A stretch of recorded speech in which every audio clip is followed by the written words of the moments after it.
Hello, guys. Welcome back to episode 23 of Ladies First. I am your host, Amber Vickers. Good show today, as always. Got a lot to talk about, but I haven't done my prayer segment in a long time. I started off the show when I first started doing the show. I would end the show with a prayer segment, and I'm going to do that today.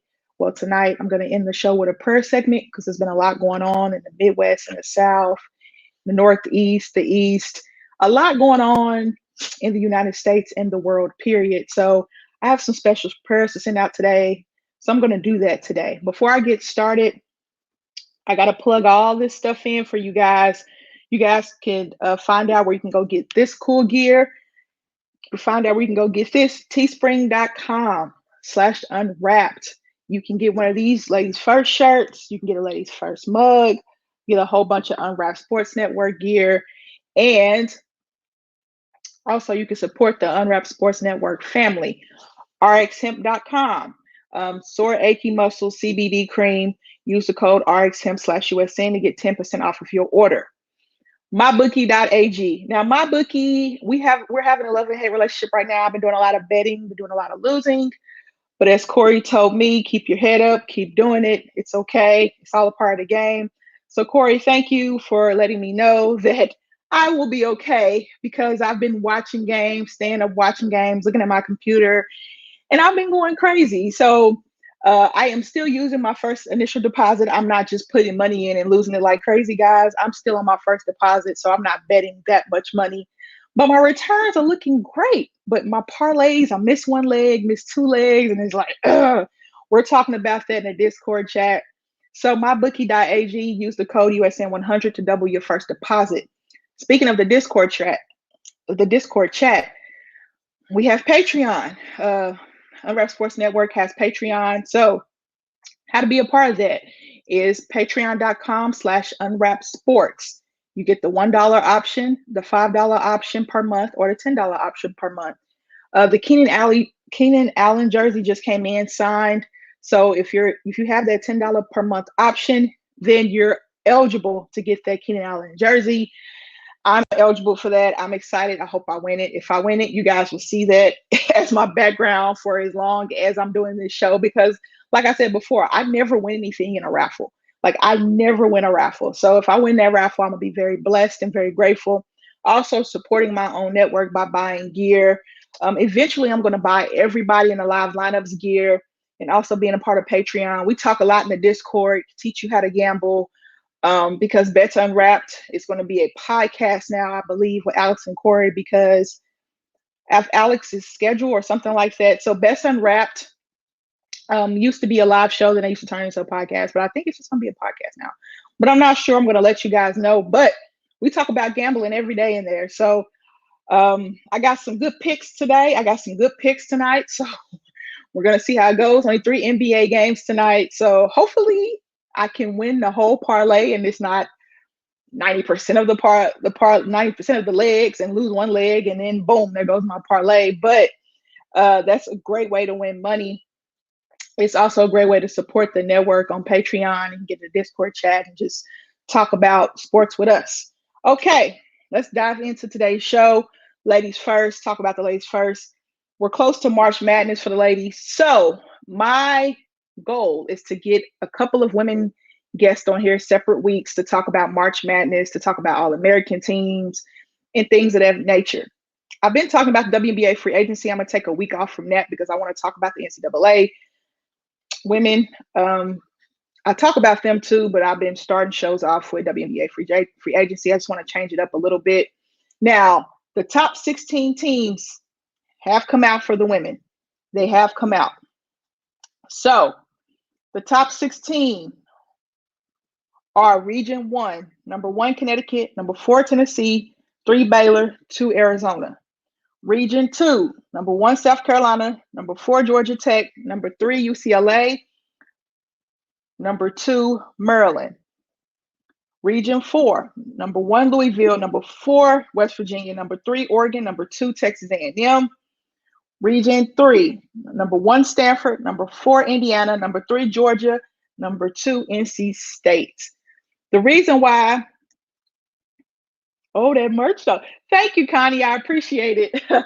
And I will be staying tuned for Backstop Banter because there was a huge baseball signing and they're going to talk about that. They come on at 10 Eastern, 9 Central. So I'll be talking about I'll be in the chat asking you questions about um, baseball. We talked a little bit about it on Twitter, but I want to know you guys' opinion in depth. The reason why I read that like that because it's a bracket on my screen. I don't know if you guys can see that. It's bracket. So number one would play four, three would play two. That's why I read it like that. But your top overall seed is North UConn. Second number one seed is South Carolina. Your third number one seed, I think, looks like it's Stanford because they have Region 3. Yes. And your fourth number one seed is Louisville. Now, here we go. Now we got first four out: Kentucky, Arkansas, Michigan, South Florida. Last four in: Tennessee, West Virginia, Indiana, and Georgia Tech. This is in the top 16, guys.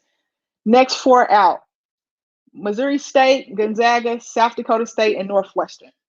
So those teams are on the bubble of making the top 16. And my mother is now home, guys. Excuse me 1 second. Let me close my door. My dog is going to bark. Okay. He does that every show. He barks every show.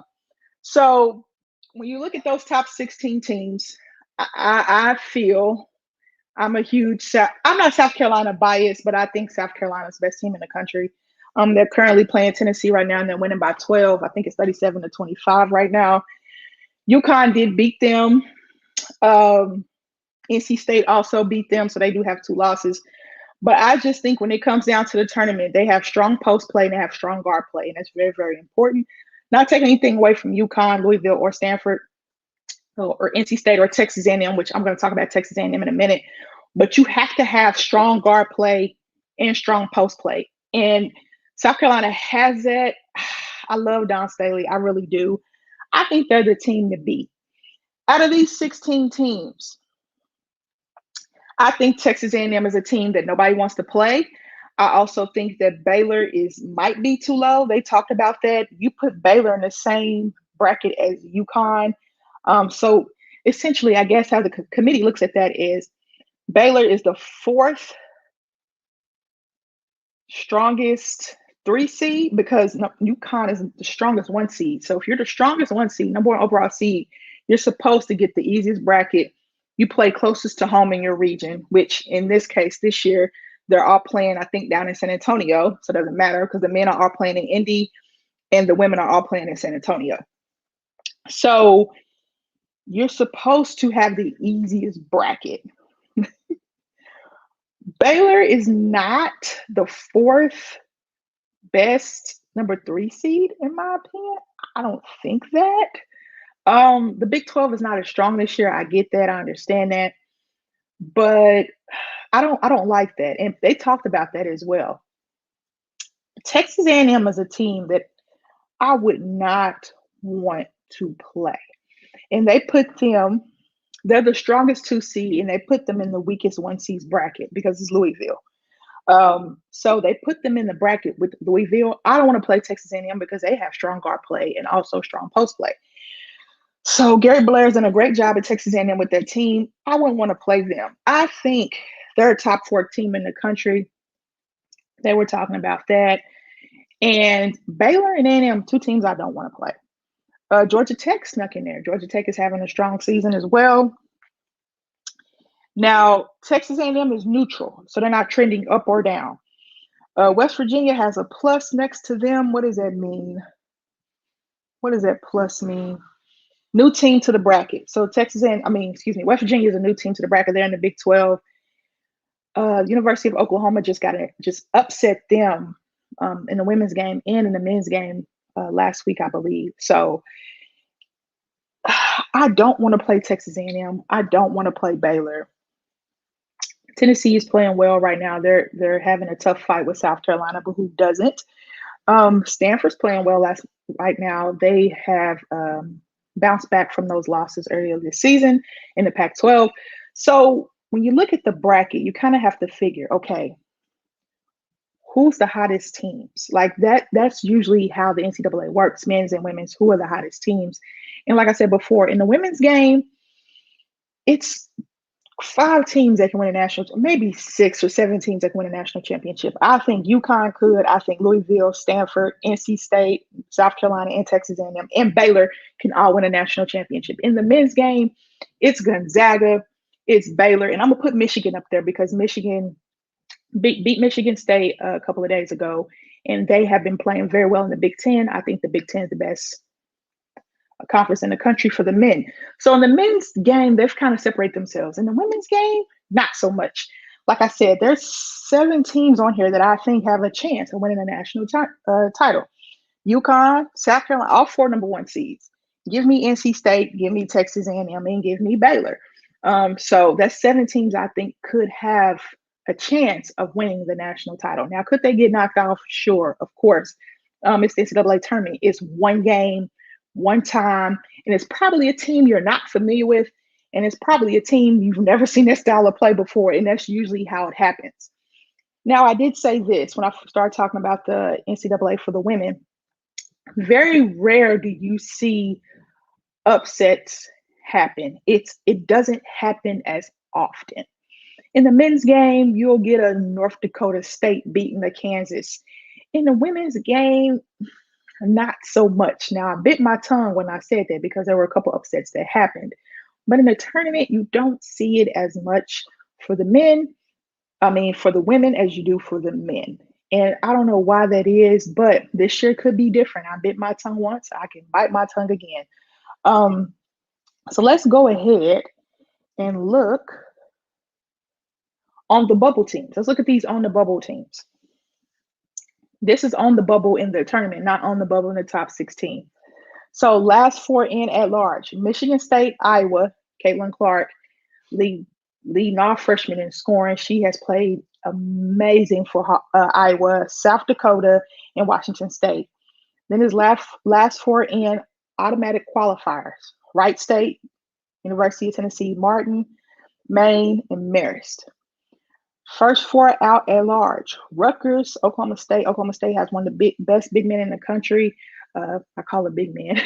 One of the best, well, I'll call him big man. One of the best big men in the country. Oklahoma State does, women's team does. She doesn't get talked about that much, but she's pretty good. You got Virginia Tech. They upset NC State. Yes, I think they upset NC State not too long ago, and Florida State. First 4 out automatic qualifiers, we got Idaho State, Louisiana, High Point, and NC A&T, or North Carolina A&T, which is a HBCU. Like I said before, it's tough. It's going to be tougher this year to build that resume because games have been postponed, games have been canceled, the season started at a different time. And usually those games you schedule will get you in the tournament. So you can get some skin in a tournament, like get some skin with the committee, as I would call it. So if you're one of these teams on the bubble and you beat a Tennessee or a Oregon, a team that's already in the tournament, Kentucky, someone like that, and that adds to your resume. But this year you weren't able to add to your resume as much. So that's why it's difficult for these teams to kind of maneuver themselves and get in. The same way with the men's, I believe it's very difficult for teams to get in this year.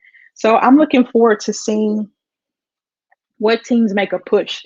Let's see if Michigan State, Iowa, South Dakota, and Washington State can get in and make that push. Their last 4 in, let's see if they can remain that way. First 4 out: Rutgers, Oklahoma State, Virginia Tech, and Florida State.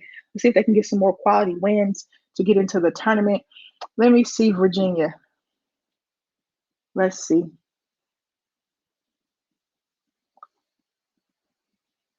Yeah, they beat NC State. I was right. And they beat North Carolina, and North Carolina beat NC State. So they could get in. They could get in because Duke canceled their season completely. They have 2 wins against North Carolina. They lost to NC State once, and then they beat NC State once. They lost to Louisville, close game. They lost to Georgia Tech, and Georgia Tech is a top 16 team. So you can kind of figure it out. They could figure it out. They play North Carolina again. So they play North Carolina 3 times. They have Syracuse. Well, BC got postponed. Duke, of course, canceled the season. They got Syracuse, Clemson, and North Carolina. they can stack up some quality wins, right? They could stack up some quality wins and then do well in the ACC tournament. They could find themselves getting in and taking a spot. Now, that's going to be difficult. It's going to be difficult this year, but the conference tournament is something that you can do, especially in the ACC when you have Louisville um, and NC State in that tournament. You knock NC State off again. You're 2-1 against them. You knock Louisville off, then you're 1-1 against Louisville. So the committee will look at that. You can beat one of those teams and just get a couple of wins in the conference tournament to show that, okay, we can beat quality opponents. Then that could help you get into the tournament. So that could help Virginia Tech get into the tournament. And they gave NC State their first loss of the year. Now I want to look at the top 25. I want to look at the top 25. I looked at the top 16. Let's look at the top 25. Okay, was I right? I was right. We got UConn, South Carolina, Louisville, NC State, Texas A&M, which I probably would move Texas A&M in the top 4. Baylor, Texas A&M, excuse me, Stanford, then Baylor, then UCLA, Maryland, Arizona, Michigan, South Florida, Oregon, Indiana, Ohio State. They're playing very well right now. Gonzaga, Kentucky, Arkansas, DePaul, West Virginia, Tennessee, Georgia, South Dakota State, Northwestern, and Missouri State. Those are your top 25 in the AP this week. Now, I knew that would kind of stay the same because we know that UConn knocked off South Carolina last Monday. So that's the same. That's not bad. I would probably move Texas A&M ahead of NC State. I think Texas A&M is playing in the strongest conference. They only have one loss. And NC State has 2 losses. South Carolina has 2 losses, but I see why South Carolina is up there because their non-conference schedule I think is stronger than Texas A&M's. So I would have A&M in the top 4. They're just playing very well right now. I just want to play Texas A&M right now. I'm going to look at this schedule and see when Texas A&M and South Carolina play one another because that's going to be a great game. Right now, Tennessee has closed the lead in the third quarter on South Carolina. It is now 46-42. So when do they play each other?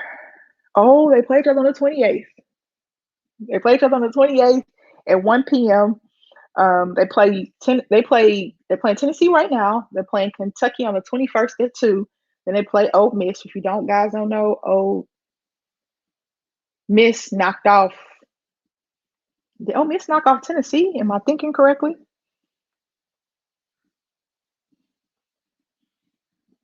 Who did Ole Miss beat? Who did Ole Miss play and beat? They knocked off Kentucky. Ole Miss knocked off Kentucky. Okay, I knew. I was like, wait a minute. Their men knocked out Tennessee. Yeah, they knocked off Kentucky, and that was a huge win for them. But they have a tough road. South Carolina does. They have Tennessee tonight, giving them a dogfight, and then they have Kentucky, Ole Miss, and Texas A&M. That Texas A&M game is must-see TV. You guys should watch that. Texas A&M is a top 4 team in my opinion. South Carolina is only up 1, guys. They're only up 148-47. Let's look at some other action. North Carolina State is up big on Wake Forest, 60-36. Gonzaga and BYU just started. It's 5-8 BYU. Louisville and Pitt just started. It's 12-4. Final there at Ohio State. Purdue lost 85-100. Michigan lost to Indiana 65-70. Ole Miss and Arkansas postponed. You guys know there's huge snowstorms coming through the Midwest. Georgia and Vanderbilt canceled, and then Missouri and Texas A&M postponed, of course. That's just some NCAA action for you guys. Now, will those top 4 change? Possibly. If South Carolina doesn't beat Tennessee, they'll probably drop out of the top 4. They probably drop to probably number 7 or 8 because you got to move Baylor up at that point. Baylor has 2 losses. South Carolina would have 3. You will move Texas A&M into the top 4. Even though I think they should be there now. But other than that, I don't have a problem with the top 4 teams. But like I said, there are 7 teams that could potentially win the NCAA tournament for the women. For the men, I don't know. I don't know for the men. Let's look at the top 16 for the men. So that's it for women's basketball. Let's look at the top 16 for the men. And I want to do bracketology.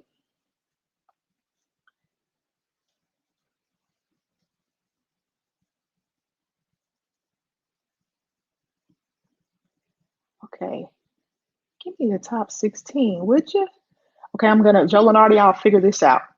Top 16, we got Gonzaga. I'm gonna give you the number one seeds, number two seeds, number three seeds, number four seeds. Number one seeds, we got Gonzaga, Baylor, Ohio State, Michigan.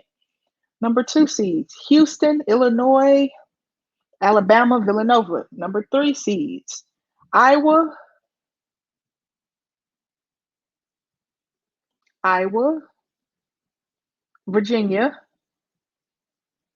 Iowa, Virginia, Oklahoma, West Virginia. Okay. Number four seeds, we got Texas, Florida State. Florida State's been running through the ACC. Texas Tech and Tennessee. So those are your top 16 seeds for the men's. I had to kind of look at the bracket and figure it out. Now, now they don't have the top 16 seeds like on the bracket like the women do. So they have the full bracket. So number one overall seed is Gonzaga. The first team out will be Maryland. The last team in will be Stanford, according to Joe Lenardi. First four buys. We got Minnesota, Indiana, North Carolina, and Drake. Last four in. Saint Bonaventure. I can never say that right. Boise State, Colorado State, and Stanford. First four out. Maryland, St. Louis, UConn, and Richmond. Richmond is always in the tournament talk. Next four out. Ole Miss, St. John's, Syracuse, and SMU. So let's see. So his like first four like bracket, he has Mount St. Mary's, North Carolina A&T, then he has Colorado State, Stanford, then he has Boise State, St. Bonaventure. I'm probably pronouncing it way too long. Then he has Prairie View A&M and North Dakota State. Those will be the play-in games, guys. Those will be the play-in games. So there's no Duke. Let me see. I don't think Duke is on this tournament list. North Carolina is barely on this tournament list. Duke is not having the best year. One of their best players opted out. People bashed him for it. You guys shouldn't bash him for it. It is his choice. I mean, this is an unprecedented season. Duke is not very good this year. They probably won't make the NCAA tournament this year. And there won't be an NIT. I don't think they're going to have an NIT this year. That's just doing too much because they're already putting the NCAA at one location, the tournament in one location. So I don't think they're going to have an NIT this year. So he opted out. And people dogged him for it on Twitter. But you cannot do that to a young man, A, that's not getting paid, and B, that's trying to make the best decision for his family.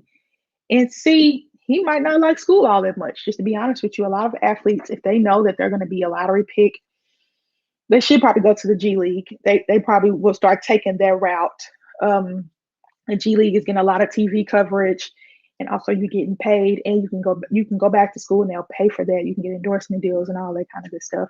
I've said my piece on that on this show plenty of times what I think those top athletes should do. I don't think they should go play for universities. I think they should go to the G League and play against their competition pretty much and show that, okay, I'm ready for the NBA, or no, I can play a couple of years, make some money, and get ready for the NBA instead of getting drafted and not playing, or getting drafted and getting sent down to the G League, which happens a lot anyway. But I like the top four seeds for the men's. We got two teams from the Big Ten, a Big 12 team, and a WCC, which is the West Coast Conference, which is what Gonzaga is a part of. Now, for the men, like I said, there are teams that have separated themselves. I believe Michigan, Baylor, and Gonzaga have separated themselves. I really do. I think those are the top three teams in the country. Villanova, they were up there. I think they have 2 losses now. Villanova does. Since I've talked about this, they've had 2 losses in the past couple of weeks.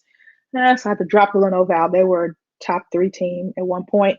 Ohio State is starting to flex their muscle, but I don't think they're in the same category as Michigan, Baylor, and Gonzaga. Separate themselves. If one of those 3 teams does not win the national tournament, a national championship, which is a national tournament, NCAA tournament, I would be shocked. I would be really, really shocked if one of those 3 teams did not win it. I just think that those teams are very strong. They have what it takes. They have the experience. Michigan has experience. They lost some last year, but they still got that experience.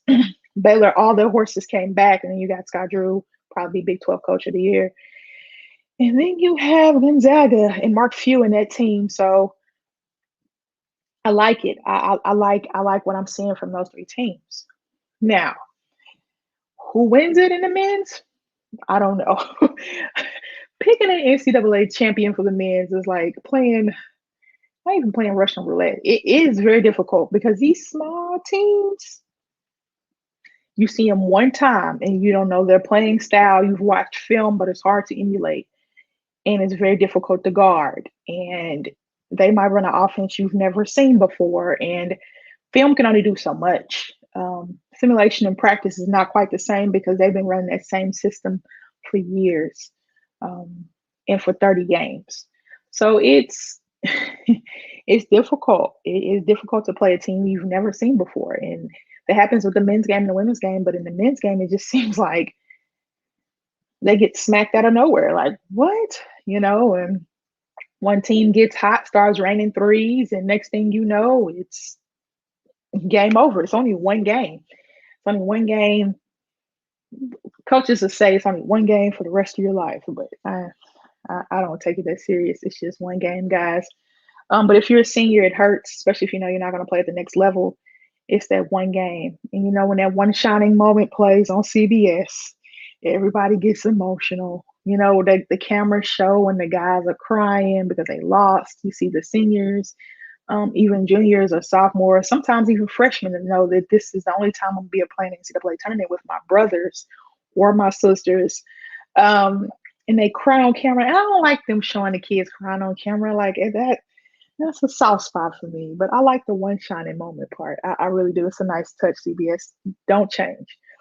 All right, guys. That is it for NCAA basketball.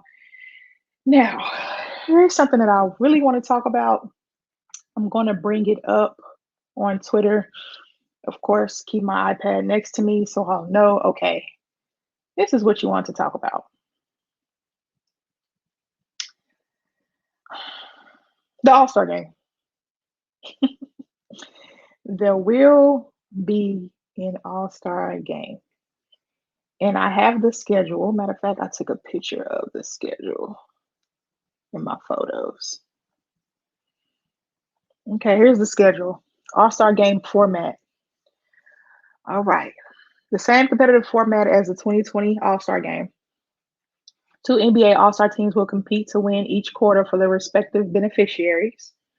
Each of the 3 first quarters will begin with a score of 0-0 and will last 12 minutes. The winner of each 12th quarter, first, second, and third, will be the team that scores the most points within the quarter. The 4th quarter will be untimed, and the teams will play to a final target score, meaning that the game will end with a made basket or made free throw instead of with the clock running out.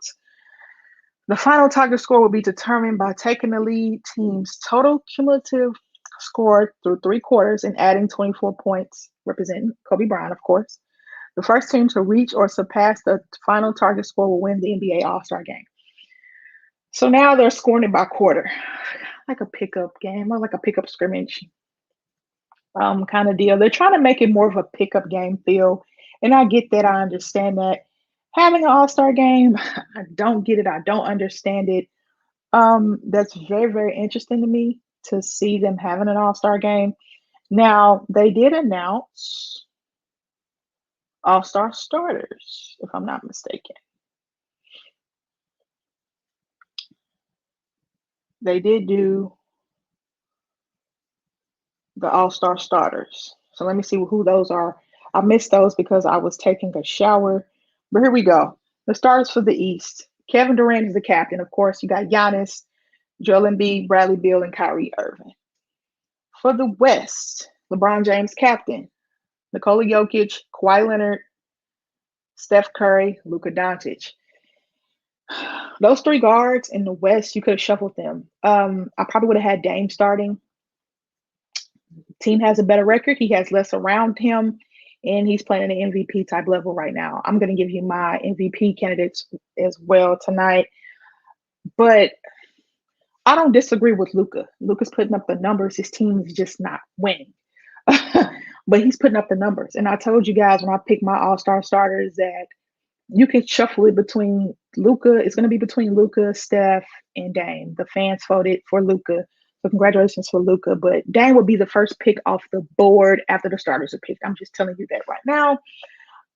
But shout out to Bradley Beal, first time All Star, first time starter. He led the East guards in voting. So shout out to Bradley Beal. He leads the NBA in scoring. Washington Wizards on a little winning streak now. They're on a little winning streak. So Washington Wizards are playing well. Scott Brooks has made some adjustments in their lineup, and they are playing very, very, very well. Happy about that. I knew Kevin Durant and LeBron James would be the two captains. Who they're going to pick for their starters, who knows? But these starters won't be the same. Of course, you guys, they play it like pickup basketball. They pick their teams, the two captains do. And so I like that. I like the starters for both teams. I can't complain about them at all. I voted a little differently, but I can't complain. Now, the reserves is where it gets dicey. The reserves are where it gets dicey. This is where it gets dicey for the reserves. Now, me trying to pick reserves is it will be very difficult. But you can only have 7 reserves. So I can only have 7. The TNT team, they pick their reserves. Uh, they all 4 picked Kenny, Shaq, Chuck, and EJ all picked Dame, Gobert, Devin Booker. This is for the West. I'm sorry, guys, for the West. Dame, Gobert, Booker, and Paul George. So they picked those 4. They all agreed on those 4 reserves. So I'm going to agree with that. I'm just going to go with that. The next 3, I got to have Donovan Mitchell. Donovan Mitchell's playing out of his mind right now. I got to have Donovan Mitchell. Now, my next 2 reserves, I think the panel picked Anthony Davis. They all picked Donovan Mitchell. They all picked Anthony Davis, which Anthony Davis is not going to play. He's a swollen Achilles. He's not playing an All-Star game. So would I pick Anthony Davis on the All-Star team? Probably, but I don't think Anthony Davis is going to play. So I would replace Anthony Davis with. So I would have Donovan Mitchell.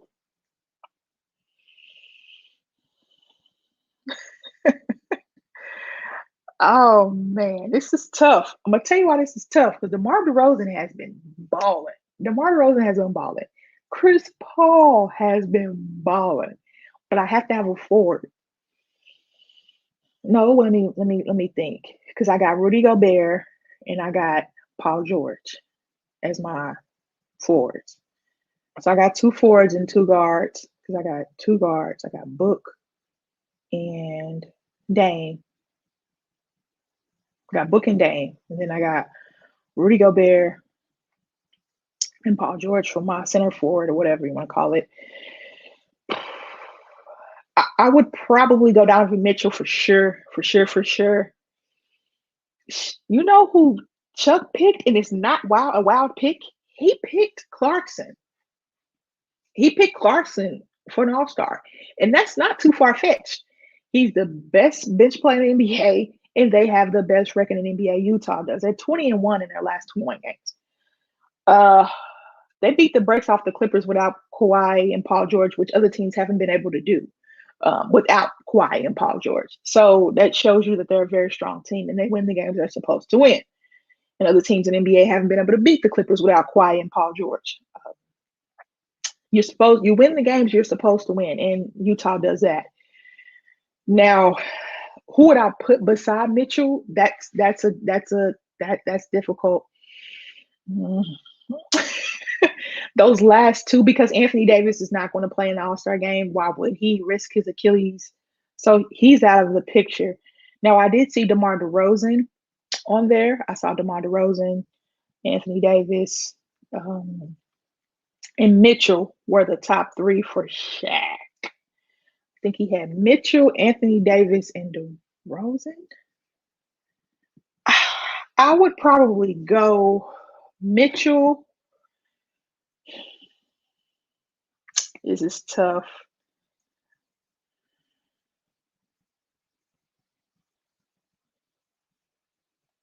Mitchell, probably Chris Paul, because he's been putting on a clinic. Mr. Fourth Quarter, he is. I go Mitchell, Chris Paul, and probably Zion. Probably Zion. So my seven would be Mitchell, Chris Paul, and Zion. Booker, Lillard, Gobert, and Paul George. Those would be my seven reserves for the West. Okay, I've said it. I've said it. I've got it off my chest. I feel better now. Shea did finish eighth in guards. I want to say that he finished eighth. CJ McCollum right under him, then DeRozan, and then Fox. De'Aaron Fox. Jamal Murray's been playing well too. Jamal Murray's been playing well. John Wall's been playing well. DeRozan's been playing well. Um, but my reserves will probably be Chris Paul, Mitchell, and Zion. Those would be my reserves for the West, along with Damian Lillard, Paul George, Rudy Gobert, and Devin Booker. Okay, I feel good. All right. um, I I feel good. I feel good. All right. My East reserves. Let me see if they show me the voting. Oh, I got to go back to ESPN, guys. Hold on just 1 second. Let me go back to ESPN because I'm going to give my East reserves. I gave you guys the East starters.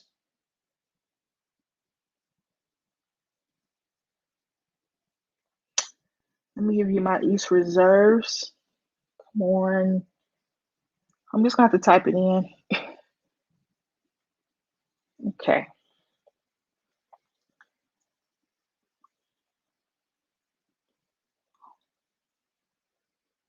Hopefully they have it on here. I don't think they do. I don't think ESPN does have it.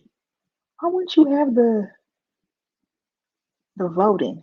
Okay, I'm gonna go on the vote. I'm gonna go on voting results. All Star 2021 East voting results. When in doubt, use Google.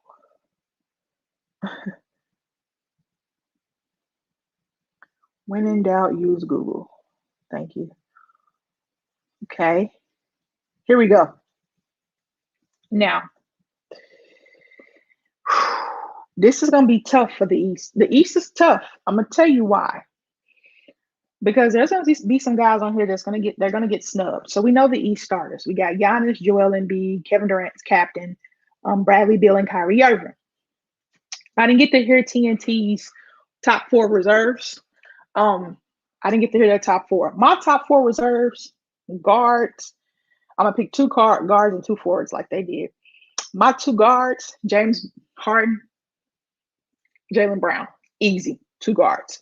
Automatically. My two front court players. Um, this is where it gets dicey for me. This is where it's gonna get dicey for a lot of people. Because voting wise, you got Jason Tatum, Jimmy Butler, Bam, Sabonis, Julius Randle, Gordon Hayward, and Jerry Grant. My next two would probably have to be I'll go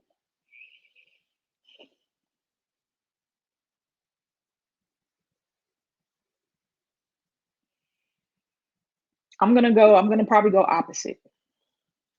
I'm gonna go Bam and Sabonis. I'm gonna go Bam and Sabonis. So those are my top four. Bam, Sabonis, James Harden, and Jaylen Brown. This is where it's gonna get really, really difficult for me. I have to have three. My next guard in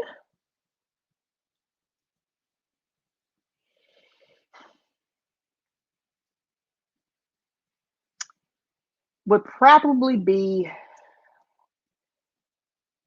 I'll probably go Trey Young over Zach LaVine. And I'm going to say that because they have a better record than the Bulls do. Although the Hawks have a better team than the Bulls do. But Zach LaVine's putting up crazy numbers, but they're not translating to wins. Trey Young's numbers are probably either a little bit better, probably a little bit worse, maybe. The way that Zach LaVine has been putting up 37 points per game. Trey did have a 40 piece the other night, but Trey's team is winning. So I'm going to put Trey in there. So Trey will be my next one in. The front court, this is going to get difficult because I'm going to put Julius Randle in. I'm going to say Trey Young, Julius Randle. It's going to be between Jason Tatum and Jimmy Butler for me. Yikes. Ah. Guys, I'm probably going to go. This is hard. But Chuck made a great point on TNT. He made a great point. He said that the Miami Heat are nothing without Jimmy Butler. They look like a completely different team without Jimmy Butler, and I believe that to be true. With Jason Tatum out of the Celtics lineup, they look different, but Miami looks more. I think Jimmy Butler does more for Miami than Jason Tatum does for Boston, and that alone, I think I'm going to put Jimmy Butler in. So I got Bam, Jimmy Butler, Sabonis, Julius Randle, James Harden, Jaylen Brown, and Trey Young as my reserves for the East. And that was very difficult to pick. I have to reward Julius Randle for the numbers he's putting up, and his team is winning. I have to reward that. I just do. Sabonis is a double-double machine. Bam is Bam. And Jimmy Butler makes Miami a completely different team. So those are my 4 front court reserves. And then my 3 guard reserves. James Harden, Jaylen Brown, easy picks. And I picked Trey Young only because his team is performing better. And they're in the same conference, of course. His team is performing better. I'm gonna look at let's look at some numbers, shall we? Let's look at some numbers. I want to see where. Hold on, just 1 second, guys. I want to see who's. Trey Young is averaging 26.5 points per game. They got a huge win against Boston last night, and then Zach LaVine is averaging 28.5. Yeah, so Zach LaVine's numbers are slightly better, but I got to reward Trey for winning. They're 12-15. The Bulls are, and I think the Hawks aren't too far behind. Let me see. 12-16. Well, actually, they have the same record. Actually, the Hawks are half game back. So does this change my pick? I thought the Hawks were at least 2 games up on the Bulls, but the Bulls have been winning here lately. Does that change my pick? Should I go Zach LaVine or Trey Young? Oh my goodness, guys! This just changes everything as I looked at the standings. I don't know. This is difficult. This is very difficult. I'm gonna go Trey Young. I'm gonna stay Homer. I'm gonna go Trey Young. Although I think they both might get in, but my forwards, it was very difficult for my forwards because the Knicks are winning and they're playing very, very, very good right now. They're playing great basketball. They did take a loss to Orlando. They are way better than they were last season. And Julius Randle is putting up all-star numbers. So I couldn't do that to him. I couldn't do that to Julius Randle. Somebody's going to get snubbed. I think somebody's going to get snubbed. Now, do I think my 4 forward reserves are going to get in? No. I think Jason Tatum is probably going to be a part of that 4. I think it's going to be Jason Tatum, Jimmy Butler, Bam, and some bonus for the forwards. I think that's what it's going to be. I think Julius Randle is going to be the odd man out. And he's playing very, very well right now. For the guards, I think it's going to be James Harden, Jaylen Brown, Zach and Trey, or just Zach, or just Trey. Colin Sexton and Derrick Rose and Russell Westbrook and Van Fleet won't be a part of that. The guards is easier to pick because after Trey Young, you know what I mean, it's six guards that are playing very, very well. The front court is where it's difficult because Jeremy Grant is probably most improved player of the year. Gordon Hayward is playing some of the best basketball of his career outside of when he's playing in Utah. Even when he's playing in Utah, I think he's playing some of the best basketball right now. Julius Randle is absolutely playing some of the best basketball of his career, and the Knicks are actually winning games this season, even though they took a tough loss to Orlando. He had 15 in the first quarter, I believe. So that's where it gets dicey, guys, because Sabonis, Indiana Pacers, they're winning. Sabonis is playing well. Bam, Miami's not winning. Bam is playing well. Jimmy Butler, they're not the same without Jimmy and Jason Tatum. Boston's and Danny Ainge came out and said they don't have a championship team. So it's very difficult. What will the coaches reward? Will they reward winning, situation? What are they looking at? What are the coaches looking at when they're picking the reserves? That was difficult. That was more difficult than I thought it would be.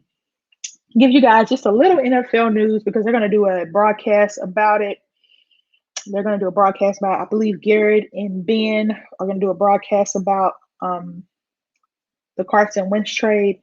So if you guys don't know, Carson Wentz got traded. He got traded to the Indianapolis Colts. You guys know Philip Rivers retired. And they got a 2021 second round pick and a 2022 third round pick. So that means I'm guessing that Jalen Hurts will be the starting quarterback for Philadelphia Eagles. I think. I don't know. I think Sudfeld's probably his backup. I think Sudfeld is still there in Philly, so he'll be his backup unless they go get somebody. I saw somebody on Twitter say Cam Newton would be a good backup to Jalen Hurts. That could possibly work because I don't think he'll be back in New England. So I think he's a free agent, if I'm not mistaken. I want to see that offense with Jalen Hurts for a full season. I would like to see that. I want to see if they can maximize his talent and not just use him as a jack player. They were trying to use him like Taysom Hill in New Orleans, and that just did not work because I believe Jalen Hurts is a better thrower of the football, and that Jalen Hurts wants to be a quarterback. Taysom Hill doesn't have a problem with his role in New Orleans. But I want to see if they can maximize his talent. I really want to see if they can do that in Philadelphia. But with Carson Wentz going to the Colts, they got pieces around him. They got an offensive line. They got weapons. They have a defense in Indy. They have a great defense in Indy. So that's a great situation for Carson Wentz, I believe. Do both parties win the trade? We will see. So far, I think the Colts won that trade because they only gave up a second and a third for Carson Wentz. Only a second and a third for Carson Wentz. I thought the Eagles were asking for first.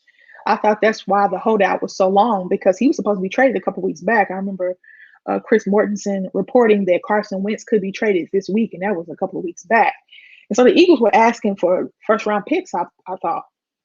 But I guess they lowered the price tag to second and third for Carson Wentz. And I think the Eagles eat up that $35 million they owe him next year. I think they're going to eat that.